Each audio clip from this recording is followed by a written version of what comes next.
Okay, good afternoon, everybody. This is our last and final session. All I want to do in this session is to have a quick read through on the assignment. There's certain lines and certain things that I just want to point out to you guys. There's a few common questions coming through on the forum.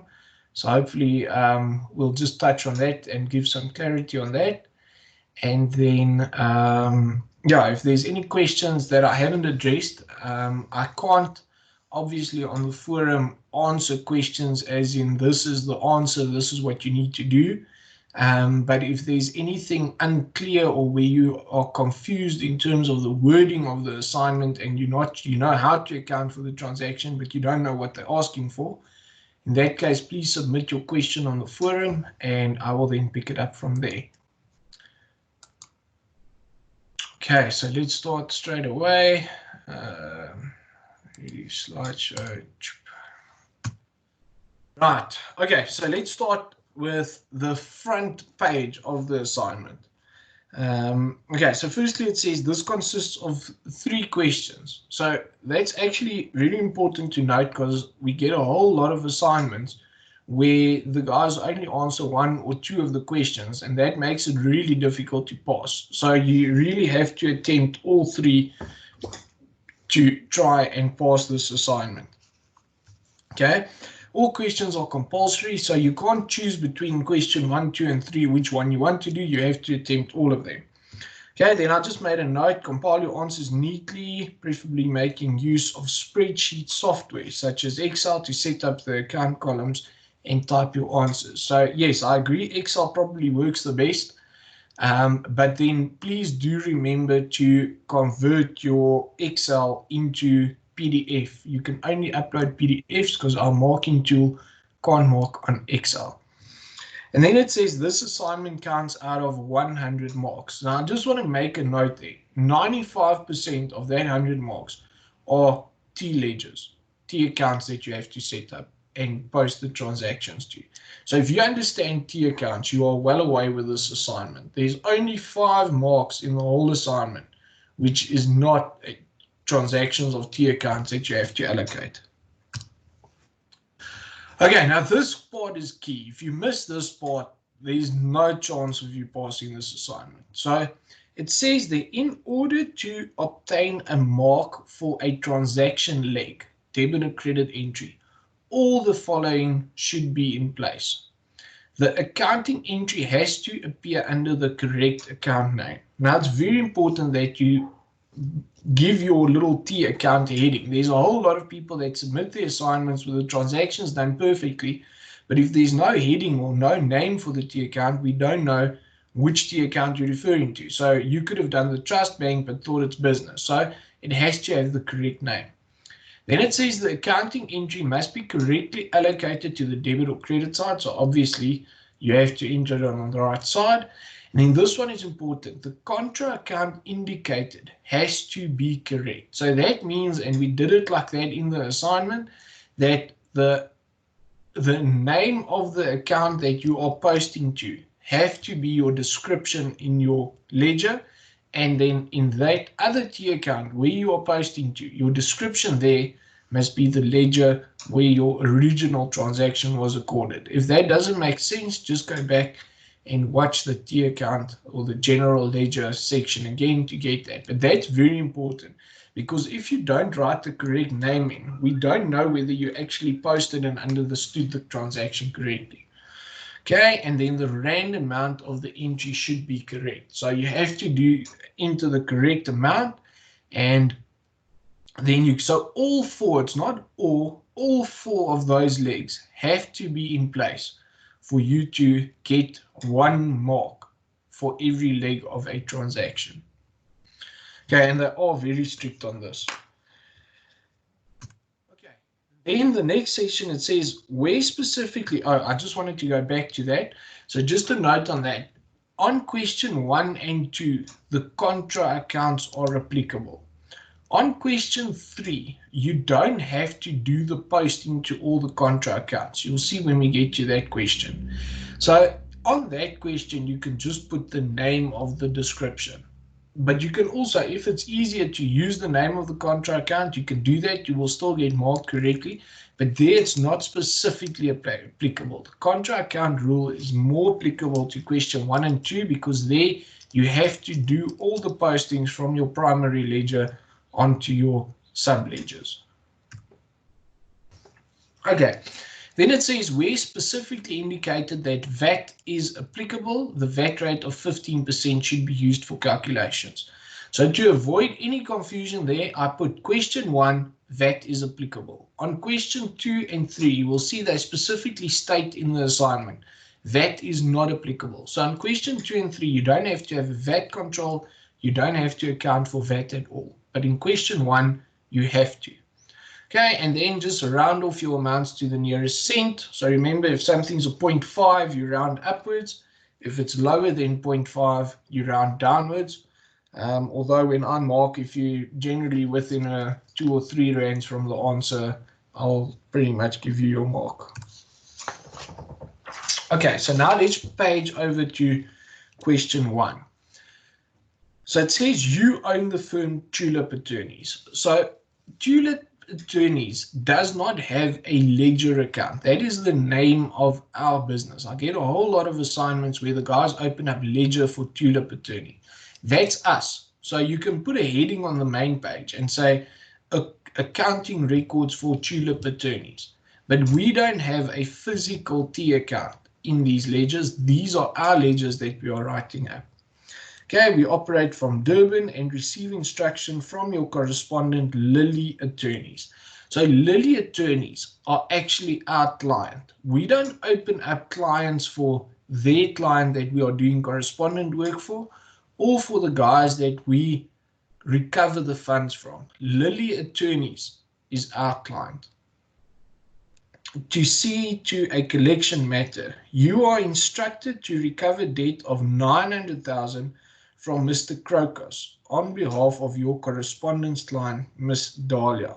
Now again, we're not going to open a ledger for Mr. Crocus or Mrs. Dahlia. All the transactions that happen on their behalf should be allocated to your Lily's Attorney's ledger, either the trust or the business. Okay, and then I put a note there was quite a few questions on this. All the transactions reflecting on the account statement can be dated 20 March. So you'll see there's a statement there from Lily Attorneys with a whole number of transactions of which occurred. So all of those transactions have to be accounted for on the 20th of March. Okay, so then you'll see that account statement. Just put a few comments on that. So cash collected from Mr. Crocus. Now you'll see this is only 600,000, although it says we have been instructed to recover debt of 900,000. Okay, now that's fine. That means the guy couldn't settle the full amount. He only settled a portion of the outstanding debt. That's the only amount that came in. So we have to use the 600,000 at this point. We can't use the 900,000. Then you'll see we've debited certain fees and costs to the matter. And then also take a note, you see that it specifically says it's including VAT. A lot of guys use these amounts as the exclusive amount and then put VAT on top of that. You've got to take VAT off of that. That's the inclusive amount. So now you'll see the first question mark here, the 30% correspondent allowance. So they want us to calculate that portion. So I've given you a note here to say fees for issuing summons, we will allow them their 30%. On sheriff costs, we're not going to allow them 30% on sheriff costs because otherwise we are out of pocket for that sheriff cost. So that just stays as is. And then on the collection commission, there we again charge, or we give them their 30% allowance. So that 30% allowance is in effect the 30% on 30,000 and 34,000. Okay. Then I also want to make a point, 30% is not divided by 3. So you can't take the 34,200 and divide that by 3 to get the agent's commission. You must times it by 0.3 or times it by 30%. to get the agent's commission. It's not simply a divide by 3. And then also remember, this agent's commission is including VAT. So when you reverse the agent's commission in your ledger, remember the VAT effect. It will decrease your VAT liability and it will decrease your fees as well. Okay, and then it says proof of electronic funds transfer herewith. So basically, to calculate that amount, we say we've got 600,000, we're deducting the work that we've done, and we add back your allowance portion. And that is how we calculate that amount there. So after you enter an amount on that question mark, on the second question mark, if you add your debit and your credit column, those two must match up to each other. And then just another comment on the collection commission. Yes, the general rule with collection commission is that it is limited to 1,000 Rand. But in this case, the assignment specifically says 34,000 Rand. So please use the collection commission of 34,000 Rand. Okay, then Tulip and Lily attorneys are both VAT registered vendors.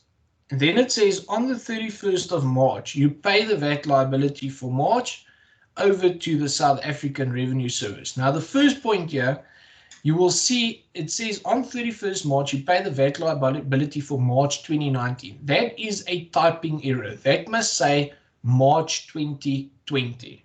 Okay, so it's basically whatever the balance is on your VAT account, pay that over on 31st of March. But, oh yeah, then another thing, remember that transaction. A lot of people do the whole ledger, but then they actually forget to enter that transaction where you go and settle that liability from your business bank. And that's two very, very, very easy marks that you'll lose there. So what I want to suggest is, I think you guys must listen to this assignment listen to this before you do your assignment, then attempt your assignment. And after you're done with that, maybe just have a quick read through this again and a quick listen to this lecture so that you can then just make sure that all the little pointers that I said, that you weren't a victim of any of those.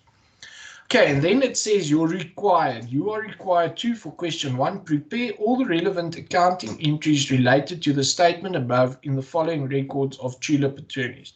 Then it says books of prime entry, ledgers, business debtor, trust creditor. Okay, so for the guys that's confused with those 4 dots there, I've made this easy. Here is a list. You need to have the following T accounts, no more, no less. So those are the T accounts with the specific names that you must enter. So I'm basically giving you an answer. We need a business cash book, a trust cash book, correspondent Lily, a trust creditor, correspondent Lily, a business debtor, a VAT control, and a professional fees. Okay, then there's a whole lot of people that enter the actual journal entries for that. That's fine. If that helps you to get the T accounts right, put your journals there, but there's no marks for that. And if you only put the journal, there's also no marks for that. We only allocate marks to the actual T accounts. Okay, that's that in terms of question 1. Like I said, if there's anything that's still unclear, please pop it on the forum and I will give you an answer there. Okay, then let's have a quick read through question 2. It says your client, Mr. Carlos Sainz, is selling his property to Mr. Leclerc. So Sainz is the seller, Leclerc is the buyer. Your firm, Ryken & Attorneys, has been appointed as the conveyancer in the agreement. You drafted the sales agreement on instruction of your client, Mr. Sainz, and the agreement makes provision for the purchase price of 5.25 million to be paid to the purchaser by way of a 10% deposit and the balance to be paid on registration of transfer. Okay, so in that first paragraph, that is all info that they give there. There's no actual transaction that you have to do based on that first paragraph. The second paragraph is very important, and I've listed that on the slideshow here. It says the agreement stipulates that the purchaser is responsible for paying the transfer duty, occupational rent, as well as your fees for drafting the sale agreement and attending to the property transfer. Furthermore, the agreement states that the seller is responsible for estate agent's commission as well as settling all remaining costs. Okay, so this is very important. For each transaction or each payment that they give you in the assignment, you have to come back to this paragraph and make sure that you've allocated it to the correct person. Okay, then let's just go on. Okay, so on this slide here, I've basically started giving you some answers. The only part that I've left out is what is the debits and what is the credits. But so let's have a read through, and so I'm reading the actual assignment. You can have that open, and then I'll refer to the notes as we go along.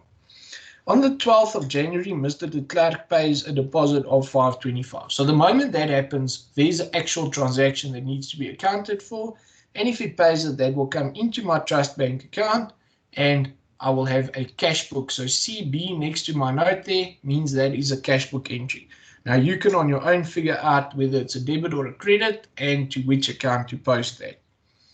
And to you and request that you invest on his behalf. So please don't forget, a lot of guys get the deposit in, but then they forget to have the transaction where you transfer it from your trust account into the Section 78 invest account.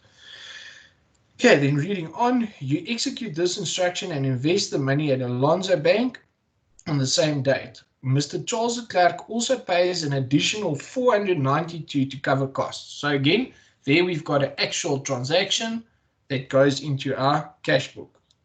You have to post it to the correct ledger.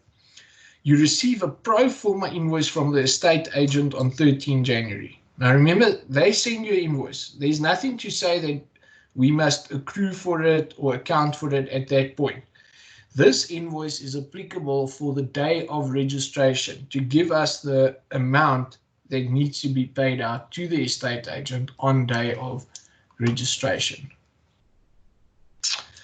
This is for commission in the amount of 183,750 payable when due in law. Then on the 14th of January, it says Mr. Carlos Sainz pays you 45,000 Rand per check to cover costs relating to the transfer. Okay, so again, 45,000, that gives us a cash book transaction.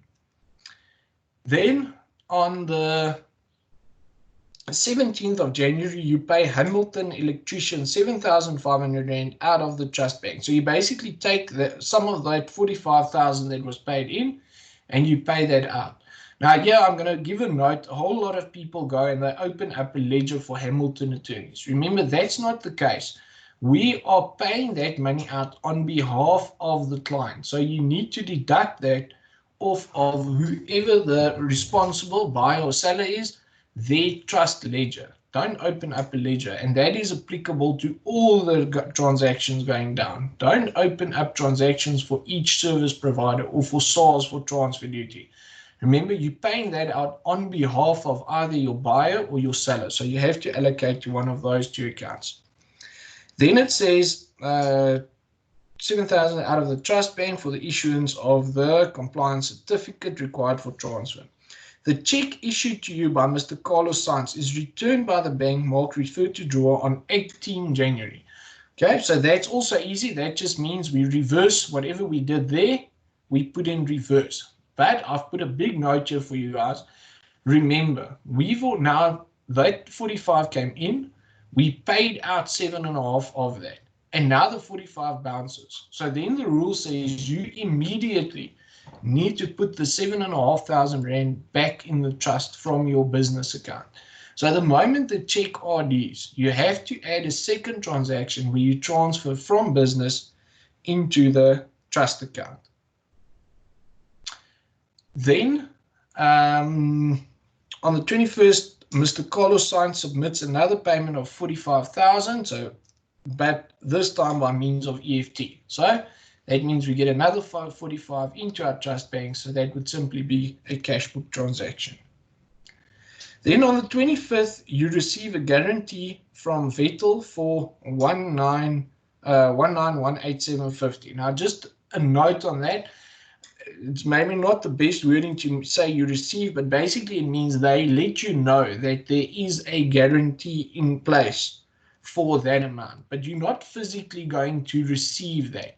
You're only going to physically receive that on the day of registration. So yes, that will eventually be a cash book transaction, but not on this date, only on registration date.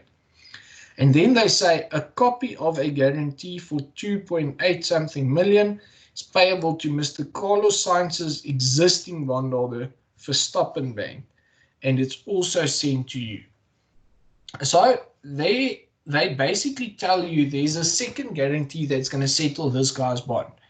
But my hint to you, that is never going to come into your trust bank account, that amount. It's the financing bank pays it to the bank where the bond is being settled. So it never touches your accounting record. So there's no actual transaction that you have to account for the 2.8 million.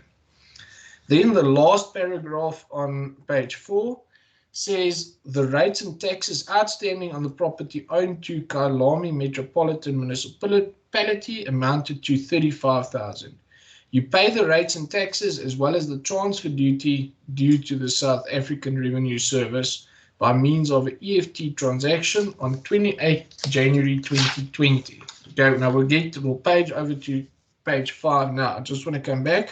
So the 35,000 is a simple cash book transaction where you pay that out. And please, again, remember you're paying that out on behalf of buyer or seller. So don't open up a T account for Kyalami Metropolitan Municipality. Then we get to SARS, to the transfer duty. The relevant transfer duty is based, I'm now at the top of page 5. The relevant transfer duty is based on the transfer duty rates table applicable to properties acquired on or after 1 March 2017 up to 28 February 2018 as published by SARS. Now that is in fact not a typing error. I've worked it out myself, if you take the model answer and you go to the 2018 rates table, that is the one that you have to use. So that's not a typing error, you have to use the 2018 rates. Okay, then we get to the second paragraph on page 5. The transfer is registered on the 14th of February 2020. Alonzo Bank pays a total of 8,000 Rand interest on the investment of the deposit. So let's just get to that quick. So remember, this interest is received in the investment bank account, not in the trust bank account at this point. They accrue the full interest in the investment bank. And now you've got to remember, when you post that interest, you've got to split 5% to the Fidelity Fund and 95% to the buyer. And then also remember, the Fidelity Fund portion gets paid out directly from the investment bank immediately. So there's another transaction where you pay from the investment bank and your contra entry will then be the Fidelity Fund ledger. The portion of interest due to the Fidelity Fund is transferred directly from the Section 86(4) investment held with Alonzo Bank. Then it says you receive an amount of 1918750. So that is now that guarantee from Vettel Bank. So that amount is a cash book transaction. That's the amount that actually comes in. Then it says they also pay Verstappen Bank a total of 2.8 million. Now that 2.8 million has got nothing to do with you. There's no transaction on our side. You calculate that according to the agreement, Mr. Carlos Sainz should receive 21,000 Rand for occupational rent. Your fees amount to 60,500 Rand.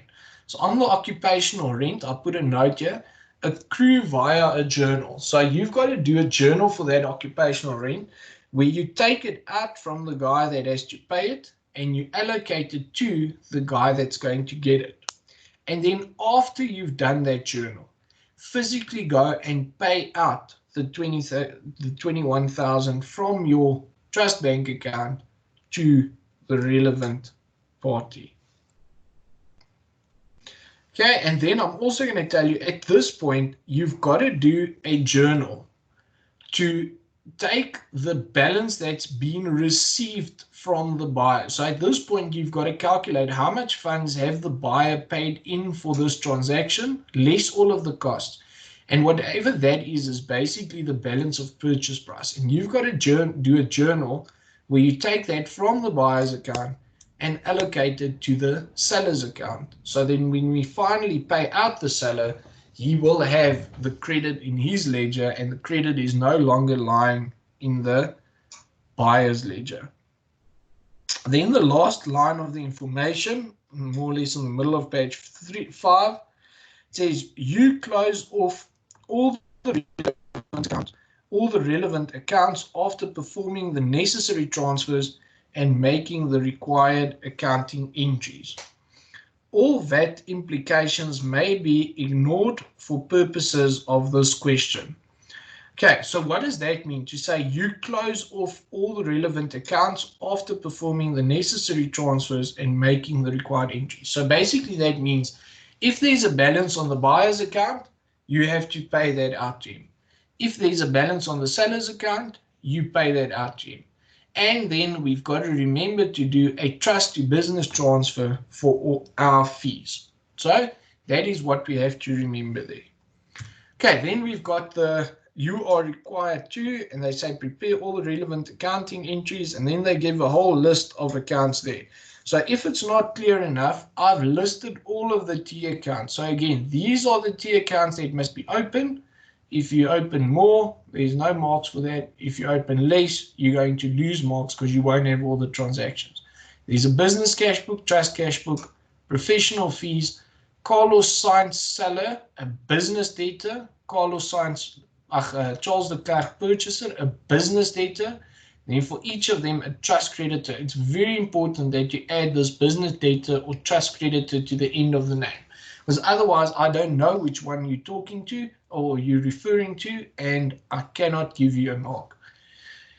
And then there is the Fidelity Fund trust creditor and our section 86 for investment from Leclerc and Alonzo Bank. Okay, and then just my two little pointers. If you don't specify whether it's trust or business, so that's what I just said, the business detail, the trust creditor, no mark.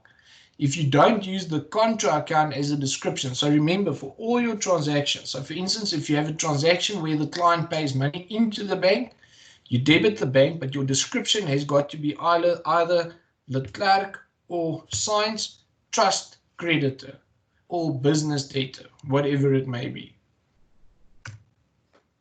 Right, then we get to the third and last question. So let's just have a quick read through there. On the 31st of January 2020, the business bank reconciliation for Wayne and Partners reflected the following. So there they give you all of your credits and debits in terms of last year's business bank reconciliation. So last month's business bank reconciliation. So I put a note there. This is last month's bank recon.